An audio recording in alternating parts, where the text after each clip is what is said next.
What if I told you that the very struggles you've been silently carrying, those hidden inner battles that make you feel like you don't belong, are actually signs of one of the rarest personality types in the world? Carl Jung discovered something groundbreaking about the human psyche that most people will never fully comprehend.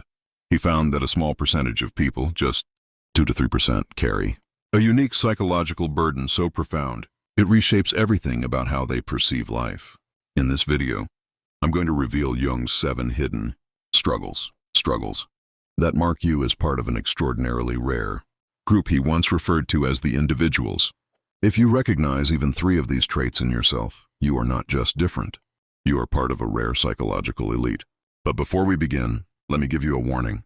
Carl Jung believed that once you become conscious of these patterns, you can't unsee them. Your perception of yourself and the world will never be the same. During his decades of research, Jung encountered patients who didn't fit into the normal boxes of psychology. These weren't people suffering from mental illness. They were operating at a completely different level of psychological awareness, one that seemed almost mystical. For over 40 years, Jung tracked patterns in these individuals, and what he uncovered shook the very foundations of modern psychology. He realized these rare souls weren't just anomalies, they were evolutionary prototypes. But living in a world not yet ready for evolution is a form of invisible suffering. These 7 struggles aren't just personality quirks. Jung believed they are the birth pains of a consciousness trying to evolve. And if you've experienced them, you're not just rare, you are essential. So ask yourself, are you ready to finally understand why you've always felt different? Because struggle number 7 may completely transform how you view your purpose and your pain. Struggle 1. The weight of excessive self-awareness. Jung once said most people go through life without truly seeing themselves. They operate on autopilot, lost in what he called unconscious participation. But if you're watching this, you're likely not one of them. You're hyper-aware, constantly analyzing your thoughts, your motives, your behaviors. You don't just think, you think about thinking. This level of introspection, which Jung called heightened conscious reflection, might seem like a gift. But it's also a curse, because with this kind of awareness, you begin to feel trapped, constantly second-guessing, constantly judging, never free to simply be. You're in a conversation, but you're also having 3 more in your mind. The real one, the one you're analyzing, and the one you're criticizing yourself for. Jung called this state psychic paralysis. You become so aware of your own consciousness that you can no longer act naturally. Many of Jung's patients were so deeply self-aware, they stopped being surprised by themselves. They knew how they'd react, what they'd feel, even before it happened. They felt like actors playing themselves. But there's a hidden purpose to this. Jung found that this burden wasn't an error, it was training. Those with this trait are being prepared to guide others through their inner landscapes. You're not just aware, you're learning how awareness itself functions. And that's why Jung secretly referred to you as a consciousness navigator. Struggle 2. Emotional absorption and psychic sensitivity. Jung discovered a trait so intense it shocked even him. Some rare individuals don't just feel others, they absorb them.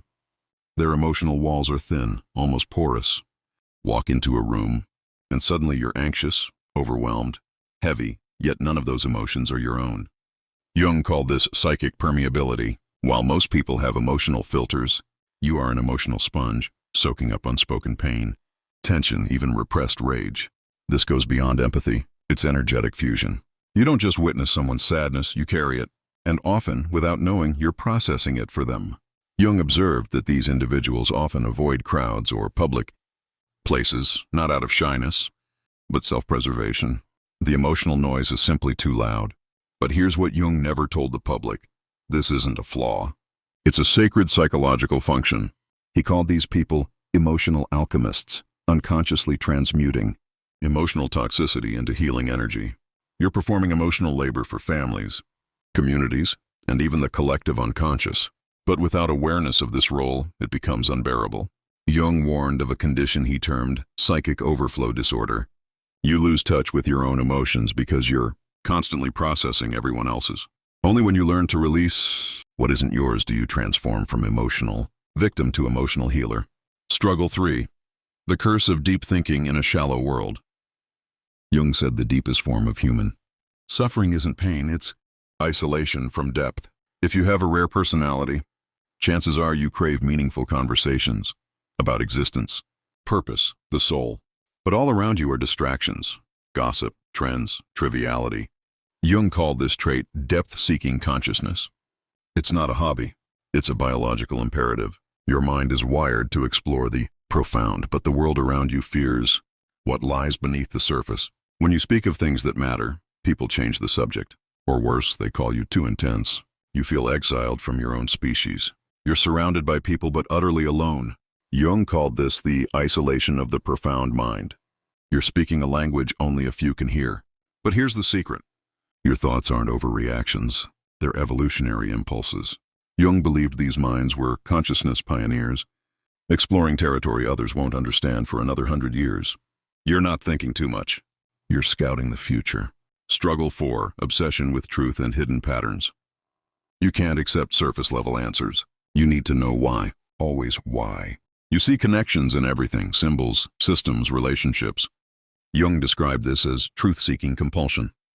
Most people accept society's version of reality, what Jung called consensus truth. But not you. You can't help but go deeper. You question religion, government, psychology, even yourself. You notice flaws in systems, contradictions in logic, lies hidden in plain sight. It's exhausting. But it's not random. Jung believed this obsession is a divine assignment. You're decoding the deeper mechanisms of reality for everyone. You're showing people the hidden architecture of life, even if they're not ready to see it. But this role comes at a cost. You make others uncomfortable. You reflect truths they'd rather ignore.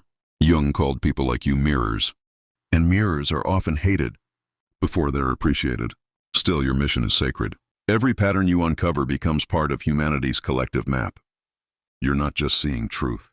You're preparing the world to receive it. Struggle 5. Feeling everything and nothing. Here's one of the strangest paradoxes. Jung observed that rare individuals often feel every emotion with overwhelming intensity, and then feel nothing at all. He called this emotional amplitude disorder. Your emotional spectrum is vast. Joy becomes ecstasy. Sadness becomes despair. Love becomes spiritual fire. But after such intensity, your psyche often shuts down to protect itself, leaving you emotionally numb. It's disorienting. Yesterday you cried watching the sunset. Today you feel nothing at all. But Jung believed this capacity wasn't a glitch. It was advanced wiring. You're built to experience the full range of human feeling, to map it, document it, expand it for others. You are, in Jung's words, an emotional pioneer. You go to places emotionally that others fear. You explore the edge where pain becomes beauty, where love becomes madness. Artists, visionaries, mystics, they all shared this burden. Their suffering became the source of their brilliance. So too yours. Struggle 6. Existential restlessness. Even when life is good, you feel unsatisfied. Something's missing, always. Jung described this as existential urgency, a deep spiritual hunger for meaning, purpose, and authenticity. You could have the job, the relationship, the lifestyle, and still feel like you're sleepwalking. This isn't ambition. It's soul-level dissatisfaction. Jung believed that this urgency is your soul rejecting a life too small for you. You weren't born to conform. You were born to catalyze. And here's what he discovered. This restlessness doesn't end by finding comfort. It ends when you embrace your role as a consciousness awakener. Your job is to disturb the status quo in others, to activate their awareness just by being who you are. Struggle 7. The burden of conscious evolution. This is Jung's most hidden truth. Some individuals are born with what he called evolutionary consciousness. You see what others can't. You feel like you're from the future, because in some ways you are. You sense humanity's next step in development, but you're forced to live among minds not yet ready for that leap. Jung described this as temporal displacement. You're aware of a reality that hasn't happened yet. You feel responsible for ushering in a new era of consciousness. But the world isn't listening, not yet. Still, Jung believed you are essential. You're humanity's insurance policy for its next stage of development. When the world is finally ready to evolve, you'll already be prepared. Until then, you carry the weight of unmanifested potential. But remember this, you are not broken. You are designed for a future that's still coming. If you resonated with these 7 struggles, then know this. You are rare, but you are also necessary. Carl Jung believed that rare individuals carry the seeds of humanity's future within them. Your suffering, It's training. Your isolation. It's preparation. Your deep thoughts, intense feelings, relentless truth-seeking, they're not weaknesses. They're the psychological tools humanity will one day need to survive. So don't try to be normal. That's not your path. Be rare, be visionary, be you. Which of these 7 struggles hit home for you? Share your thoughts in the comments. And join this community of rare individuals who are carrying the light of consciousness into the future.